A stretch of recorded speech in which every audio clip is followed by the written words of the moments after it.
पिछले कार्यक्रम में नटखट विवेकानंद के बाल्यावस्था की बातें जानकर आपको भी हंसी आ गई होगी। बचपन से ही वे किसी बात को बिना सही तरह से समझे नहीं मानते थे। प्रश्न पे प्रश्न कर वे अगर जवाब से संतुष्ट होते तो ही बात को मानते थे। छुआछूत, जातिगत भेदभाव से वे घृणा करते थे। शरारती तो वे थे, पर मनपसंद की बातें हो तो घंटों ध्यान लगाकर सुनते या करते थे।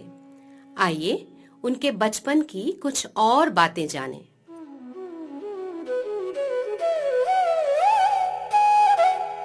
एक पेशावरी मुस्लिम नरेंद्र नाथ के पिता विश्वनाथ बाबू के मुवक्किल थे।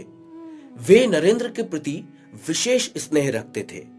उनके आने का समाचार पाते ही नरेंद्र उनके पास आ जाता और उनकी गोदी में बैठकर पंजाब और अफगानिस्तान के घोड़े और ऊंट की सवारी की भ्रमण कहानियां एकाग्र चित्त से सुनता। चाचा जी, वहाँ लोग ऊंट की सवारी क्यों करते हैं? वहाँ बग्गियां नहीं चलती क्या? ओए नहीं मेरा बेटा, मेरा बच्चा, ओए वहाँ तो रेगिस्तान है, रेगिस्तान। ओए सड़कें ज्यादा है नहीं, सो लोग ऊंट पर ही एक जगह से दूसरी जगह को जाती है। हाँ, पर ऊंट तो बहुत धीरे धीरे चलते हैं ना। ओ इसीलिए तो मेरा बच्चा वहाँ पहुँचने में बहुत महीना लग जाते। फिर वो खाते पीते क्या हैं? लंबे सफर से थक जाते होंगे। ओए ओए वहाँ बीच बीच में सराय बना होती, वहीं पर हम रुकते, आराम करता है, ओए फिर चलना शुरू करते, और सफर भी रात को ठंडा ठंडा में करते। दिन में बहुत तेज गर्मी होते और तेज धूप होते। पर बड़ा मजा आता होगा ना चाचा जी? आप मुझे वहाँ ले चलेंगे ना? मैं भी ऊंट की सवारी करूंगा।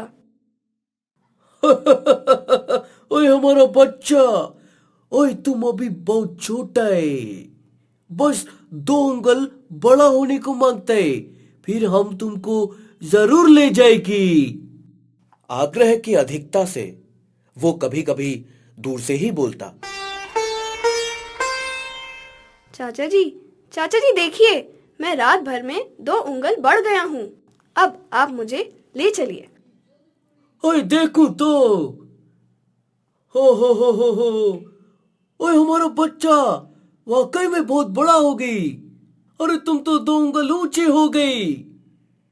ओए अब तो ले जाना ही पड़ेगी, ले जाना ही पड़ेगी। हो ओए हमारा बच्चा मिठाई खाएगा। ओए तब तक ये मिठाई खा लो बच्चा। ओए तुम्हारे ही वास्ते लाए हैं, तुमको पसंद है ना? लाइए, कहाँ है? मैं दोनों ही खाऊंगा।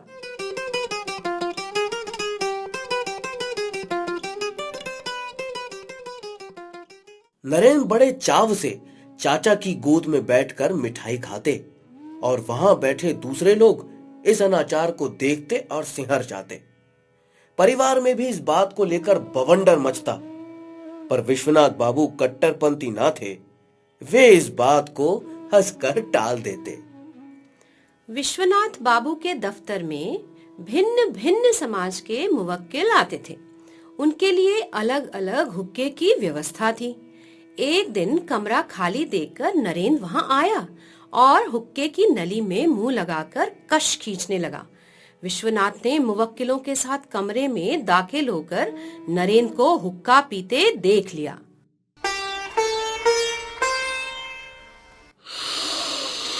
बिले, ये क्या हो रहा है?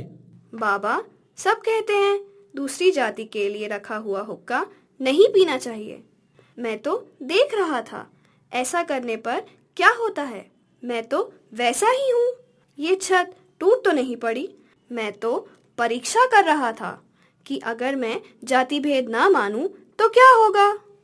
नहीं बेटा, ऐसा नहीं करते, पाप लगता है। क्यों? क्या होगा? क्या वह मर जाएगा? एक व्यक्ति दूसरे व्यक्ति के हाथ का क्यों नहीं खाता? बाबा कहिए ना, क्या होता है? विश्वनाथ बाबू ने हंसते हुए उसे प्यार से कहा, बिले, तू बड़ा दुष्ट हो गया है रे।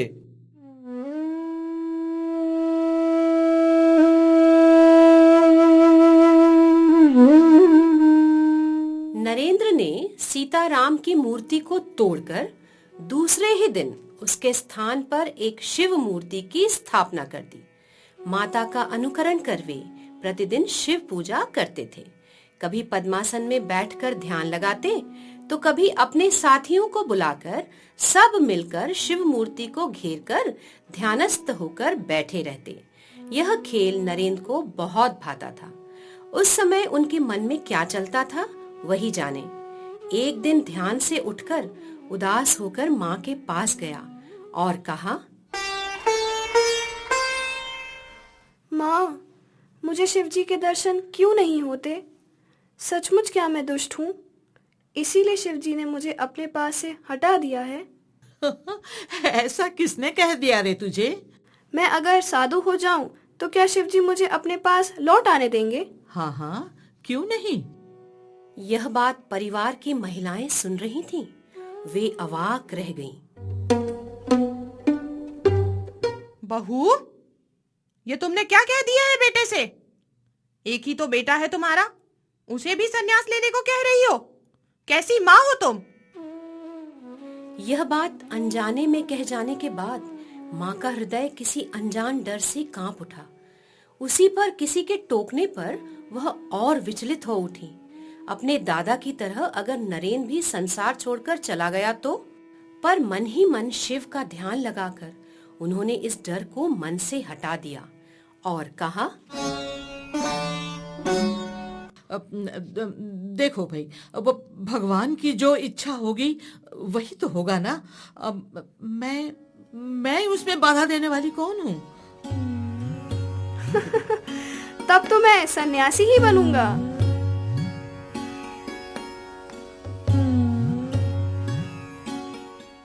बचपन से ही लगातार रामायण और महाभारत सुनते सुनते उन ग्रंथों का बहुत सा भाग उन्हें याद हो गया था। वे कभी कभी सुमधुर स्वर में उन्हें सुनाकर श्रोताओं को मुग्ध कर देते थे। कभी कभी भिक्षु गायकों से सीखे हुए राधा कृष्ण या सीताराम के गीतों को गाकर घर वालों और अपने पिता के मित्रों को आनंद प्रदान करते। लाड़ प्यार से पले नरेंद्र स्वतंत्रता प्रिय होने पर भी उनके बाल चरित्र में अपने माता पिता के नाना प्रकार के सद्गुणों का समावेश हो गया था। घर में नीति शास्त्र एवं लोकाचार का कठिन नियम ना होने पर उनका चरित्र अपनी स्वाभाविक मधुरता के साथ स्वतः ही विकसित हो रहा था। श्री रामचंद्र जी के परम भक्त हनुमान के अलौकिक कार्यों की कथाएं सुनना नरेंद्र को बहुत अच्छा लगता था। माता से उन्होंने सुना कि हनुमान जी अमर हैं, वे अभी भी जीवित हैं। तब से उन्हें देखने के लिए नरेंद्र के प्राण छटपटाने लगे। एक दिन वे माता के साथ कथा सुनने गए। कथाकार पंडित जी नाना प्रकार से हास्य रस मिलाकर हनुमान जी के चरित्र का वर्णन कर रहे थे। कथा खत्म होने पर नरेंद्र धीरे धीरे उनके पास गया और उनसे पूछा, पंडित जी, आपने कहा हनुमान जी केला खाना पसंद करते हैं और केले के बगीचे में ही रहते हैं, तो क्या मैं वहां जाकर उनके दर्शन पा सकूंगा?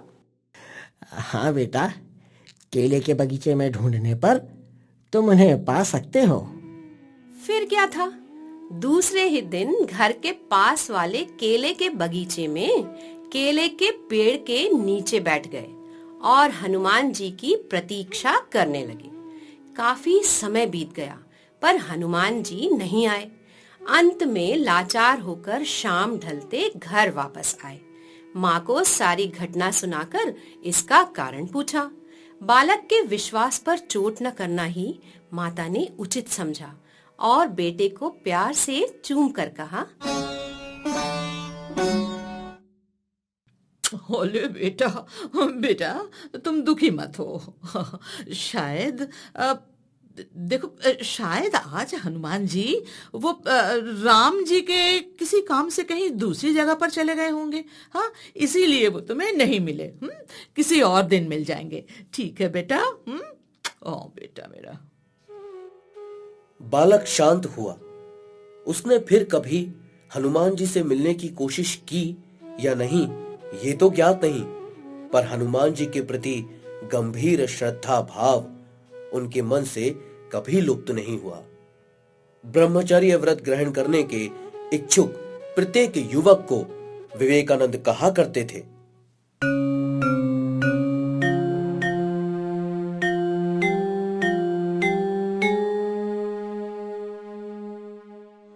महावीर के चरित्र को आदर्श बनाओ। हर घर में महावीर हनुमान जी की पूजा होनी चाहिए। इस दुर्बल जाति के सम्मुख उन्हीं का आदर्श रखना चाहिए। शरीर में शक्ति नहीं, हृदय में साहस नहीं, क्या होगा मांस के लोंदों से। मैं चाहता हूं हर युवा महावीर जैसा ताकतवर हो।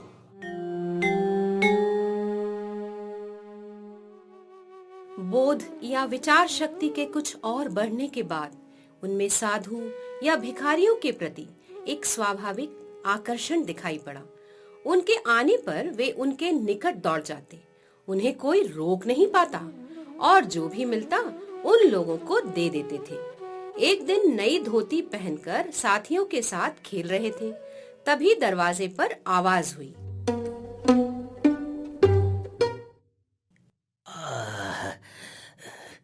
नारायण हरि, नारायण हरि, अरे कोई है?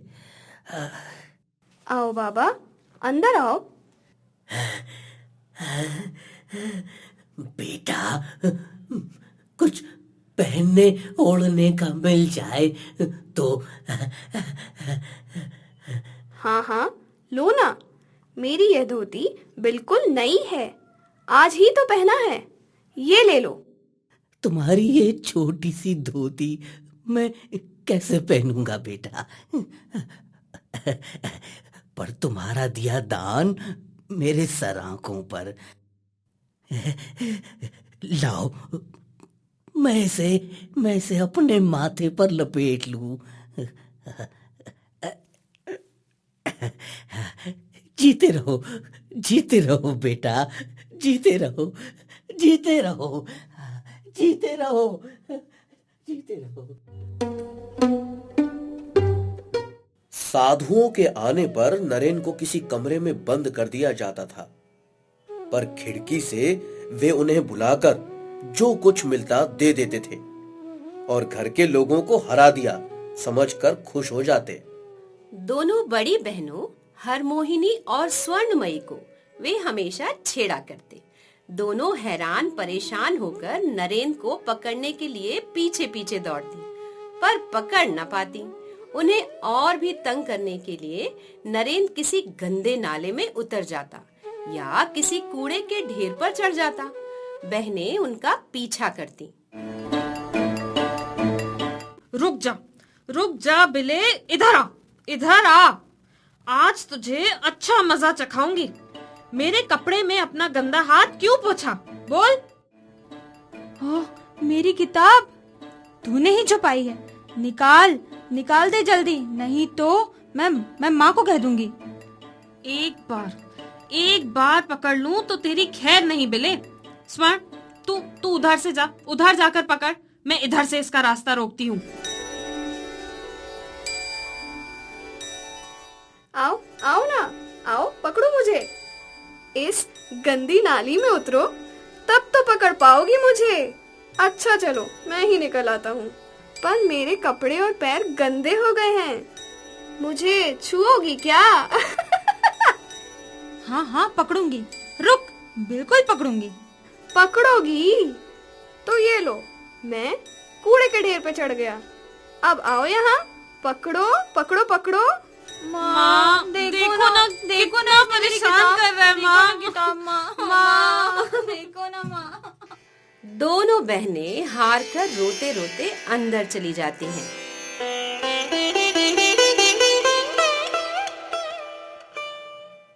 दत्त भवन में अनेक पालतू जानवर थे। नरेन को उनके साथ खेलना बहुत अच्छा लगता था। विलायती सफेद चूहा, बंदर, बकरा, कबूतर, काकातुआ और अनेक तरह तरह की चिड़िया थीं। घर की गाय के साथ नरेन की पक्की दोस्ती थी। उसके गले में माला पहनाकर, माथे में सिंदूर लगाकर, शरीर पर हाथ फेरकर वे उसके साथ कितनी मीठी मीठी बातें किया करते थे। और वो गाय भी उनके शरीर पर मुंह रगड़कर प्यार जताती थी। सन्यासी होने की इच्छा उन्हें बचपन से ही थी। एक दिन एक गेरुआ वस्त्र को कौपीन की भांति लपेटकर वे घूम रहे थे। उसे देखकर माँ ने पूछा, क्यों रे बिले, हैं? ये क्या कर रहा है? माँ, मैं शिव हो गया हूँ। अब मैं ध्यान करने जा रहा हूँ। अरे क्यों भला? मैंने सुना है कि ध्यान में बैठे ऋषि मुनियों के बालों की जटा बढ़कर धरती को छूने लगती है और धीरे धीरे बरगद के पेड़ की जटा की तरह धरती में घुस जाती है। पर मैं तो कल भी ध्यान करने बैठा था, मेरे बाल तो बड़े ही नहीं, ना ही जमीन में घुसे। क्यों माँ? बेटा, एक आध घंटा या एक दो दिन में जटाएं नहीं बढ़ती, कई साल लग जाते हैं।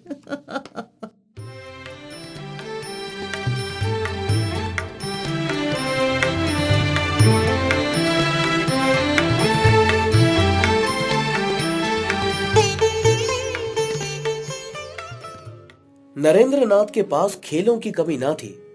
उनका एक प्रिय खेल था राजा बनने का खेल। अपने संगी साथियों के साथ पूजा घर जाने वाली ऊंची सीढ़ी पर यह खेल चलता था। मैं राजा हूँ, इसीलिए मैं सबसे ऊंची सीढ़ी पर बैठूंगा। तू मंत्री है, इस पर बैठ। तू तो कोतवाल है, वहाँ बैठ। सेनापति, तुम इधर आकर बैठो और तुम सब सभासद हो, नीचे बैठो। अब दरबार शुरू होगा, सब लोग मुझे प्रणाम करो। प्रणाम महाराज। मंत्री, राज्य का क्या समाचार है? प्रजागण परम सुखी है महाराज। सेनापति, कहो क्या कहना है? महाराज, एक डाकू बड़ा उत्पात करता है, आए दिन हमला करके प्रजा को लूट लेता है। उस दुष्ट आत्मा का सर काट दो। तुरंत कुछ बच्चे डाकू को पकड़ने दौड़ते और वो सदर दरवाजे से भागकर जान बचाता। राजा सिंहासन पर बैठे बैठे मुस्कुराते रहते।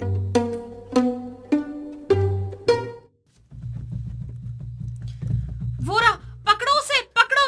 वो रहा, वही नीचे। पकड़ो, जल्दी भागो, पकड़ लो उसे। पकड़ लिया। आ गया। चल राजा के पास, चलो ले चलो इसे, सबक सिखाएंगे। ले चलो, मृत्यु दंड देंगे। बस चल राजा तेरा बचना। चलो ले चलो इसे।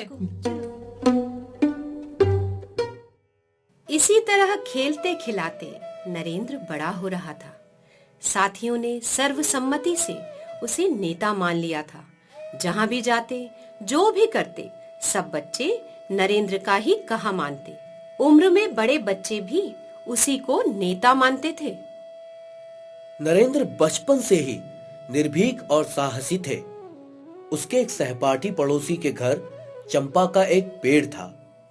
अक्सर नरेंद्र उस पेड़ पर चढ़कर डाली में पांव फंसाकर और सिर नीचे लटकाकर झूलता था। एक दिन उस घर के मालिक दादाजी राम रतन बसु ने उसे ऐसा करते देख लिया। उन्हें लगा चंपा की नरम डाली टूट जाने पर नरेन को चोट लग जाएगी। वो बाहर आकर नरेन को समझाते हुए कहते हैं, बेटा नरेन, इस तरह चंपा की डाली पर नहीं झूलते, नीचे आ जाओ, मत चढ़ो पेड़ पर। क्यों इस पेड़ पर चढ़ने से क्या होता है? नीचे तो उतरो, बतलाता हूँ। ये लीजिए, आ गया। अब बताइए। उस पेड़ पर एक ब्रह्म राक्षस रहता है, भयानक गुस्सैल है। पेड़ पर चढ़ने वाले की गर्दन मरोड़ देता है। अच्छा दादाजी। दादाजी के अंदर जाते ही नरेन फिर से पेड़ पर चढ़ने लगा। नरेन, सुना नहीं दादाजी ने क्या कहा? ब्रह्म राक्षस गर्दन मरोड़ देगा। अरे आने दे ब्रह्म राक्षस को, मैं उसके शरीर पर थूक कर उसे वशीभूत कर दूंगा। नहीं बाबा, मुझे तो डर लगता है। मैं तो चाहता हूँ, मैं जा रहा हूँ। तू भी जैसे गधा है। कोई आकर एक बात कह के डरा गया और तू उसी पर विश्वास करने लगा। तो तू नहीं मानता ब्रह्म राक्षस को? तेरे दादाजी की बात अगर सही होती तो वो बहुत दिनों पहले ही मेरी गर्दन मरोड़ देता। मैं तो अक्सर झूलता हूँ, मुझे तो कभी नहीं दिखा वो। जा जा जा, डरपोक कहेगा। बच्चे की बुद्धि का विकास माता पिता की गोद में बैठकर ही होता है। विशेषकर नरेंद्र के माता पिता का था अपूर्व उदार हृदय और ज्ञान समृद्ध प्रगतिशील मन। अतः उनका मानसिक विकास और भी तेजी से और समृद्ध हुआ था। रामायण और महाभारत की कहानी, देवी देवताओं की कथा एवं भारत की सांस्कृतिक परंपरा के स्वरूप को उन्होंने इसी बचपन में लाड़ प्यार के माध्यम से ही ग्रहण करना शुरू किया। उनके सुकुमार मन में इन सब की गंभीर रेखा चित्र खिंच गई थी।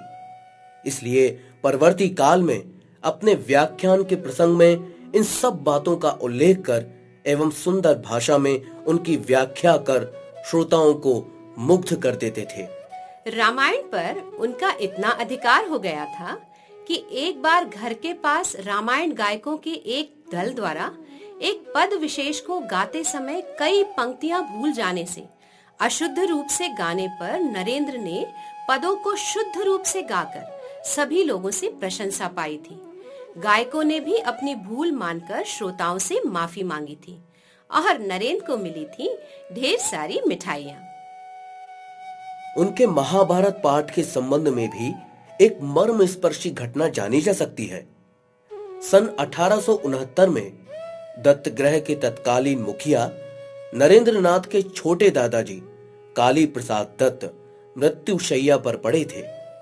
आखिरी समय में उनमें एक अंतिम इच्छा जगी कि मृत्यु पूर्व परिवार के बच्चों में से किसी के मुख से महाभारत का पाठ सुनेंगे। लज्जावश कोई भी बालक या बालिका पाठ करने के लिए राजी नहीं हुआ। सबने सबसे छोटे नरेंद्र से पाठ करने के लिए कहा। वे तुरंत अपने छोटे छोटे हाथों में विशाल काय महाभारत को समाहित किए हुए दादाजी के कमरे में आए और अपनी मधुर वाणी में महाभारत के कई पन्ने पढ़कर सुना दिए। केवल अंतिम घड़ी में ही नहीं, उसके पहले भी दादाजी ने नरेंद्र के मुख से कई दिनों तक संपूर्ण रामायण का पाठ सुना था। पाठ के समय माँ भुवनेश्वरी देवी भी उपस्थित रहा करती थी। परलोक की ओर आंखें पसारे हुए वृद्ध ने अपने इस कुल तिलक के महाभारत पाठ से उल्लासित होकर आशीर्वाद दिया।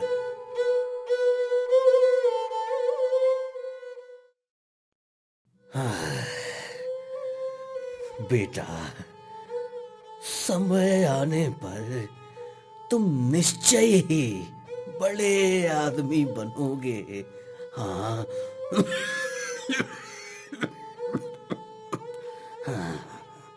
मेरे बेटे को यही आशीर्वाद दें कि वो हमेशा सच के पथ पर चले और मानवता की सेवा करे।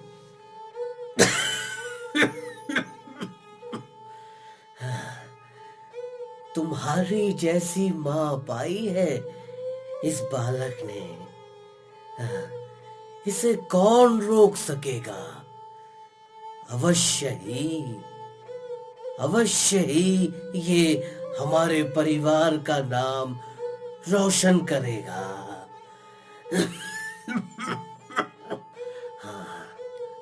बिले बेटा, दादाजी तुम्हें आशीर्वाद दे रहे हैं, उन्हें प्रणाम नहीं करोगे? हाँ माँ, दादाजी प्रणाम।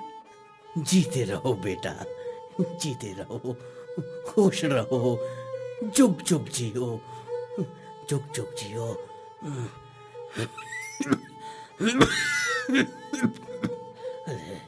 शौर्य दाओ, शक्ति दाओ, हृदय भक्ति दाओ, मानुष करिया दाओ, मानुष करिया दाओ, মানুষ করিয়া দাও, মানুষ করিয়া দাও, মানুষ করিয়া দাও। आलेख डॉक्टर पापिया दास गुप्ता, निर्देशन चैतन्य भट्ट, परिकल्पना श्रीराम तिवारी, समन्वय संजय यादव। मध्य प्रदेश शासन संस्कृति विभाग स्वराज संस्थान संचालनालय की प्रस्तुति।